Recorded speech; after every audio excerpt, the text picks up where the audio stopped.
The True Believer, Thoughts on the Nature of Mass Movements. Section 78 by Eric Hoffer. Imitation is an essential unifying agent. The development of a close-knit group is inconceivable without a diffusion of uniformity.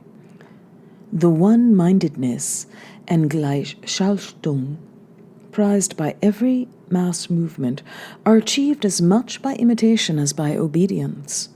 Obedience itself consists as much in the imitation of an example as in the following of a precept. Though the imitative capacity is present in all people, it can be stronger in some than in others. The question is whether the frustrated who, as suggested in section 43, not only have a propensity for united action, but are also equipped with a mechanism for its realization, are particularly imitative. Is there a connection between frustration and the readiness to imitate? Is imitation in some manner a means of escape from the ills that beset the frustrated? The chief burden of the frustrated is the consciousness of a blemished, ineffectual self, and their chief desire is to slow off the unwanted self and begin a new life. They try to realize this desire either by finding a new identity or by blurring and camouflaging their individual distinctness, and both these ends are reached by imitation. The less satisfaction we derive from being ourselves, the greater is our desire to be like others. We are therefore more ready to imitate those who are different from us than those nearly like us, and those we admire than those we despise. The imitativeness of the oppressed, blacks and Jews, is notable.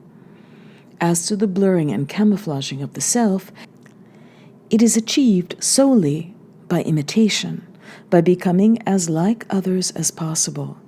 The desire to belong is partly a desire to lose oneself. Finally, the lack of self-confidence characteristic of the frustrated also stimulates their imitativeness. The more we mistrust our judgment and luck, the more are we ready to follow the example of others. 79. Mere rejection of the self, even when not accompanied by a search for a new identity, can lead to increased imitativeness. The rejected self ceases to assert its claim to distinctness, and there is nothing to resist the propensity to copy. The situation is not unlike that observed in children and undifferentiated adults, where the lack of a distinct individuality leaves the mind without guards against the intrusion of influences from without. 80. A feeling of superiority counteracts imitation. Had the millions of immigrants who came to this country been superior people, the cream of the countries they came from, they would not have been one USA, but a mosaic of lingual and cultural groups. It was due to the fact that the majority of the immigrants were of the lowest and the poorest, the despised and the rejected, that the heterogeneous millions blended so rapidly and thoroughly. They came here with the ardent desire to shed their old world identity and be reborn to a new life, and they were automatically equipped with an unbounded capacity to imitate and adopt the new. The strangeness of the new country attracted rather than repelled them. They craved a new identity and a new life, and the stranger the new world, the more it suited their inclination. Perhaps to non-Anglo-Saxons, the strangeness of the language was an added attraction. To have to learn to speak enhanced the illusion of being born anew. 81. Imitation is often a shortcut to a solution. We copy when we lack the inclination, the ability, or the time to work out an independent solution.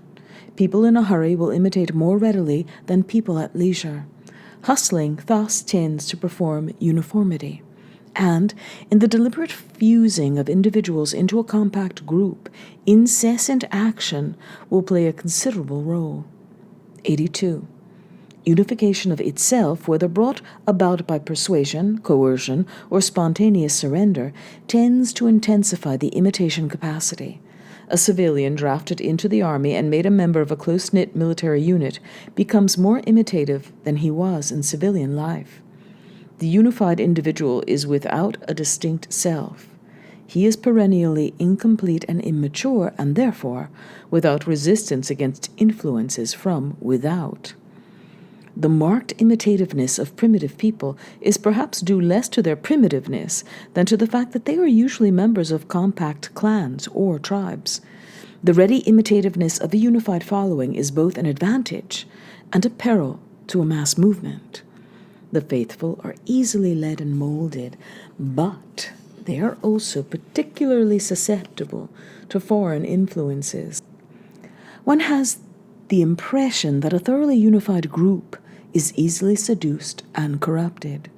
The preaching of all mass movements bristles with admonitions against copying foreign models and doing after all their abominations.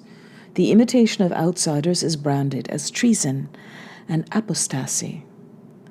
Whoever copies a foreigner is guilty of lèse nation, an insult to the nation. Like a spy who admits an enemy by a secret doorway. Every device is used to cut off the faithful from intercourse with unbelievers. Some mass movements go to the extreme of leading their following into the wilderness in order to allow an undisturbed settling of the new pattern of life. Contempt for the outside world is, of course, the most effective defense against disruptive imitation. However, an active mass movement prizes hatred above passive contempt, and hatred does not stifle imitation but often stimulates it. See section 73. Only in the case of small corporate bodies enclosed in a sea of foreignness and intent solely on preserving their distinctness is contempt employed as an insulator. It leads to an exclusiveness inhospitable to converts. The imitativeness of its members gives a thoroughly unified group great flexibility and adaptability. It can adopt innovations and change its orientation with astounding ease. The rapid modernization of a united Japan or Turkey contrasts markedly with the slow and painful adaptation to new ways in China, Iran, and other countries not animated by a spirit of unity. A thoroughly unified Soviet Russia has a better chance of assimilating new methods and a new way of life than the loosely joined Russia of the Tsars. It is also obvious that a primitive people with an intact collective framework can be more readily modernized than one with a crumbling tribal or communal pattern. Unifying agents, persuasion, and coercion. 83. We tend today to exaggerate the effectiveness of persuasion as a means of inculcating opinion and shaping behavior. We see in propaganda a formidable instrument. To its skillful use, we attribute many of the startling successes of the mass movements of our time, and we have come to fear the word as much as the sword. Actually, the fabulous effects ascribed to propaganda have no greater foundation in fact than the fall of the walls of Jericho ascribed to the blast of Joshua's trumpets. Were propaganda by itself 1/10 as potent as it is made out to be, the totalitarian regimes of Russia, Germany, Italy, and Spain would have been mild affairs. They would have been blatant and brazen, but without the ghastly brutality of secret police, concentration camps, and mass extermination. The truth seems to be that propaganda on its own cannot force its way into unwilling minds. Neither can it inculcate something wholly new, nor can it keep people persuaded once they have ceased to believe. It penetrates only into minds already open, and rather than instill opinion, it articulates and justifies opinions already present in the minds of its recipients. The gifted propagandist brings to a boil ideas and passions already simmering in the minds of his hearers. He echoes their innermost feelings. Where opinion is not coerced, people can be made to believe only in what they already know. Propaganda by itself succeeds mainly with the frustrated. Their throbbing fears, hopes, and passions crowd at the portals of their senses and get between them and the outside world. They cannot see but what they have already imagined. And it is the music of their own souls they hear in the impassioned words of the propagandist.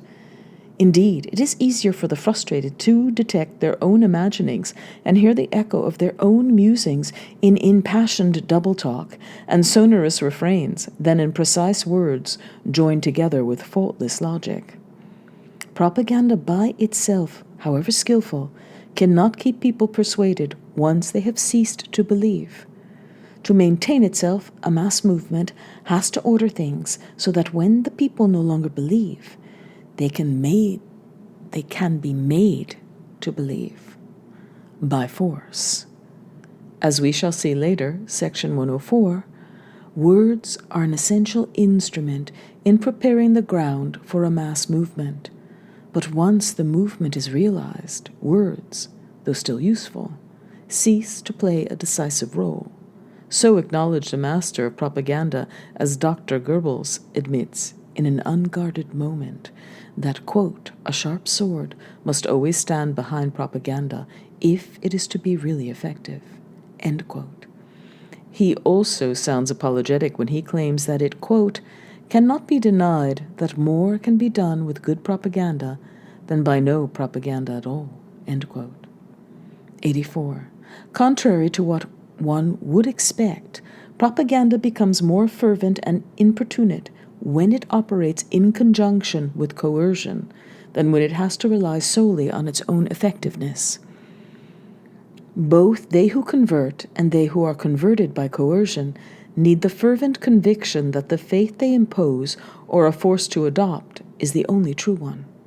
Without this conviction, the proselytizing terrorist, if he is not vicious to begin with, is likely to feel a criminal, and the coerced convert see himself as a coward who prostituted his soul to live. Propaganda thus serves more to justify ourselves than to convince others. And the more reason we have to feel guilty, the more fervent our propaganda. 85. It is probably as true that violence breeds fanaticism as that fanaticism begets violence. It is often impossible to tell which came first. Both those who employ violence and those subject to it are likely to develop a fanatical state of mind. Ferrero says of the terrorists of the French Revolution that the more blood they shed, the more they needed to believe in their principles as absolutes. Only the absolute might still absolve them in their own eyes and sustain their desperate energy. They did not spill all that blood because they believed in popular sovereignty as a religious truth. They tried to believe in popular sovereignty as a religious truth because their fear made them spill so much blood. The practice of terror serves the true believer not only to cow and crush his opponents, but also to invigorate and intensify his own faith. Every lynching in our South not only intimidates the Negro, but also invigorates the fanatical conviction of white supremacy. In the case of the coerced, too, violence can beget fanaticism. There is evidence that the coerced convert is often as fanatical in his adherence to the new faith as the persuaded convert, and sometimes even more so. It is not always true that, quote, he who complies against his will is of his own opinion still, end quote. Islam imposed its faith by force, yet the coerced Muslims displayed a devotion to the new faith more ardent than that of the first Arabs engaged in the movement. According to Renan, Islam obtained from its coerced converts a faith ever tending to grow stronger. Fanatical orthodoxy is in all movements a late development. It comes when the movement is in full possession of power and can impose its faith by force as well as by persuasion. Thus, coercion, when implacable and persistent, has an unequaled persuasiveness, and this not only with simple souls, but also with those who pride themselves on the strength and integrity of their intellect. When an arbitrary decree from the Kremlin forces scientists, writers, and artists to recant their convictions and confess their errors, the chances are that such recantations and confessions represent genuine conversions rather than lip service. It needs fanatical faith to rationalize our cowardice.